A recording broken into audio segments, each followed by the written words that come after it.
avant ñuy mën a gis Ousmane Sonko. et biñ ko gisee li Aïda Mbodj wax leer na Ousmane Sonko xàmmewul kenn.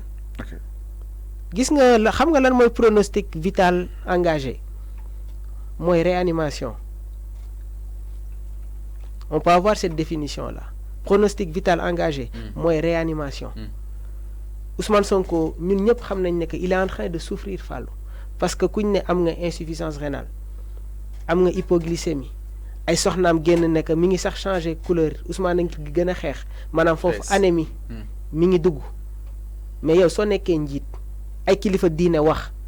mais tu dois pas attendre pour poser des actes léegi nag le président Sall am na ay kàddu yoo xam ne yëkkati woon na ko naan kilifa diine yi ce sont des citoyens nan ordinaires alors que c'est pas le cas bien vrai que statut bi président am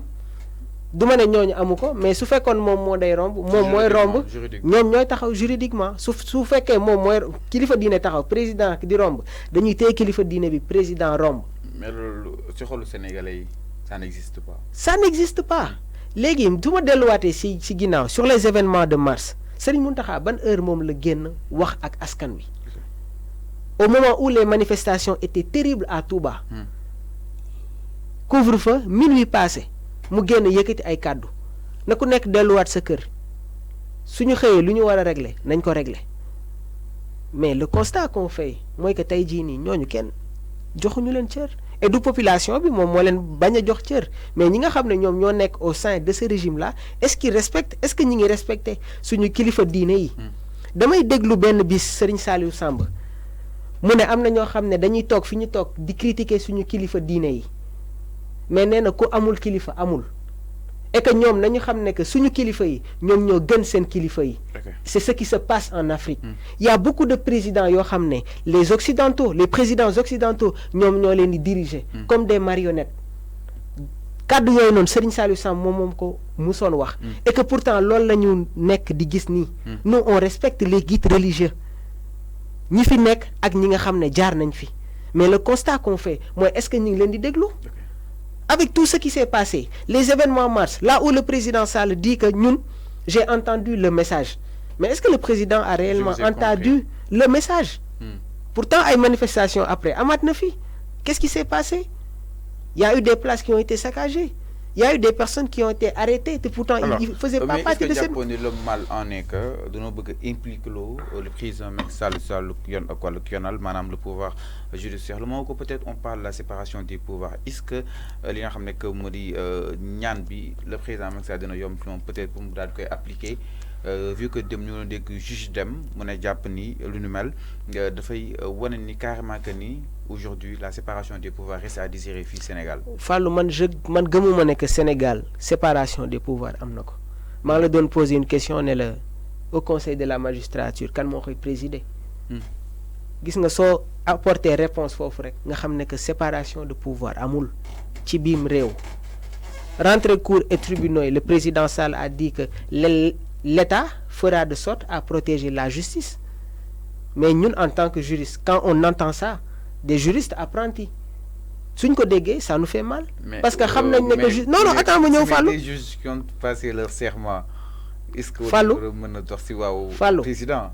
C'est l'État qui va protéger la justice. La justice ne doit pas être protégée par l'État. Mais justice protéger la justice doit avoir une certaine liberté et une certaine indépendance de prendre les bonnes décisions. Le cas de Yini, rentrée cour et tribunaux, c'est le président Sall yëkkatiwee. Mais le constat qu'on fait, moi tey jii maa ngi la koy wax au conseil de la magistrature, mais c'est le président Sall. Moo présider. Moom moo koy présider. Regarde la justice tey jii nii est-ce qu'on a une justice sociale? Est-ce que tey jii justice bi am na liberté? Est-ce que suñu justice bi tey am na indépendance? Qu'est-ce qui se passe avec l'opposition? Acharnement terrible. Même ñun sax si journalistes yi ku fi wax loo xam ne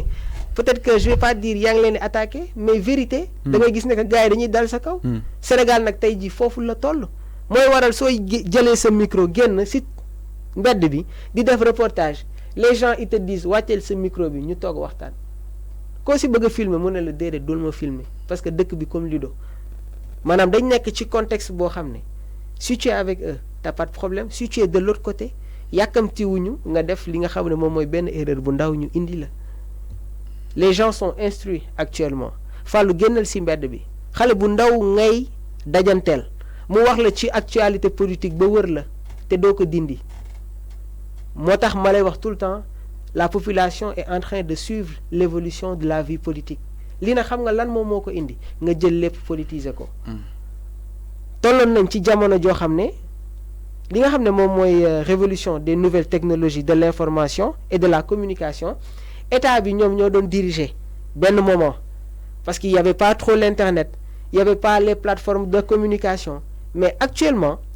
réseaux sociaux ak les plateformes yi nga xam ne mi ngi am day permettre à cette population là ñu dem sur la recherche de l'information moo tax rôle yi dañ ko inversé aujourd'hui c'est la population askan wi ñoom ñooy diriger en mettant la pression sur les autorités parce qu'il y a l'accessibilité de l'information erreur bi état bi def man yaakaar naa ne foofu la commencé jël lépp politiser ko bàyyi les problèmes de la société léegi foofu noonu xam nga échec la ñu ñëw ci rapport yi nga xam ne génn na am na ñu naan rapport yii nii fan la jóge parce que Sénégal ñi ngi ko teg ci place boo xam ne ñu bëri d'accorduñ ci il y a la corruption il y a l'insécurité il y a la cherté de la vie il y a des problèmes yi nga xam ne sénégalais ñi ngi koy jànkonteel est-ce que réellement ñoom ñi ngi ciy soucier wu fal jëlal bus duggal ci biir askan wi jaaral ci yoon yi mais pour nga déplacer wu sax c'est tout un problème di nga gis koo xam ne day wàcc 17 heures pour mu jóge ville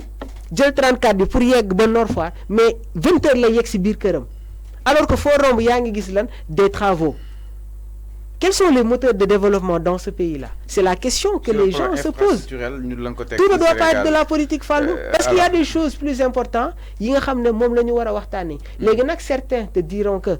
la presse a une certaine part de responsabilité ñiy wax loolu amaana mën nañ ci ànd ak ñoom parce que c'est nous ñooy dem sur la recherche de l'information ñëw jox ko askan wi mais le constat qu'on fait mooy soo xëyee Macky Sall lañ lay wax Ousmane Sonko Adji Sarr Mame Mbaye Niang et que la vie encore une fois ne doit pas être tout seulement de la politique nañu revenir à la raison dem sur les débats politiques ci côté opposition bi ci côté pouvoir bi le constat qu'on fait demal ci plateau yi Fallou pour plateau jaar yoon c'est tout un problème parce que dañuy gis ne que c'est très difficile de débattre sur des contrefaits mooy waral képp ku nekk ci opposition bi tu es à l'aise dans les plateaux parce que tu as des arguments yu leer nañ yu tegu ci yoon si loo xam ne koo bokkal plateau tu le domines mooy waral ngay dégg sax ñenn ñi naan suñu invité ñi nga xam ne ñi ngi ci pouvoir bi du ñu bëgg a ñëw parce que lan contrefait et qu'aujourd'hui il y a une réalité qui est là Fallou donc je pense qu'il faut revenir encore une fois à la raison essayer de mettre des pas yoo xam ne dina jëmale réew mi kanam alors c'est clair donc mi ngi noonu l'intervention justement de ces religieux à la dernière minute jëm si kaw ki nga xam ne que moo di Ousmane Sonko sëñ Habib Sy wax na sëñ Moustapha Bassirou Mbacké wax na man ni kon pas mal aussi ñi ngi daal di wax ni si fi itam ni daal di génne Ousmane Sonko si de grève de faim waaye itam fexe ba mu daal di am li nga xam ne que mooy liberté am si nu mu gën a li nga xam ne que mu di yaatoo xam naa ni ki nga xam ne que moo di le président de la République Macky Sall ëllëg incha allah dañ daal di gisante ki nga xam ne que moo di sëñ Moustapha Bassirou Mbacké sûrement kaw Ousmane sera au cœur de ces échanges diggante ak li nga xam ne que moo di le Khalifa ak ki nga xam ne que moo di le président Macky Sall. alors si kaw Ousmane Sonko la ñu daal di desandi ba tey le plan B mu daal di indi woon benn coow un peu partout ñëpp doon ko waxtaanee exactement ma ni kon les voix officielles de Pastef génn nañu ki nga xam ne moo di El Malick Ndiaye dem génn na gis na kàddu yi nga xam ne tam rotoon na ko si ñoo ko daal di déggandoo mu daal di jàpp ni ba tey ji un plan B n'est pas à l'ordre du jour waaye itam ki nga xam ne que moo di Birame Souleye tey mu génn na Birame Souleye mu daal di jàpp ni Sonko mooy seen plan A mooy seen plan B ba seen plan Z ñoom neen amuñu benn plan lu dul li nga xam ne que moo di Ousmane Sonko donc ñu doon jàpp ni c'est la guerre des lieutenants diggante Guy Marius Sagna Bassirou Diomaye Faye ak ki nga xam ne que moo di Birame Souleye Diop tey ñëwaat na pour daal di clore li nga xam ne que moo di ce débat jàpp na ni guerre des lieutenants amu fi te itam Sonko mooy seen plan A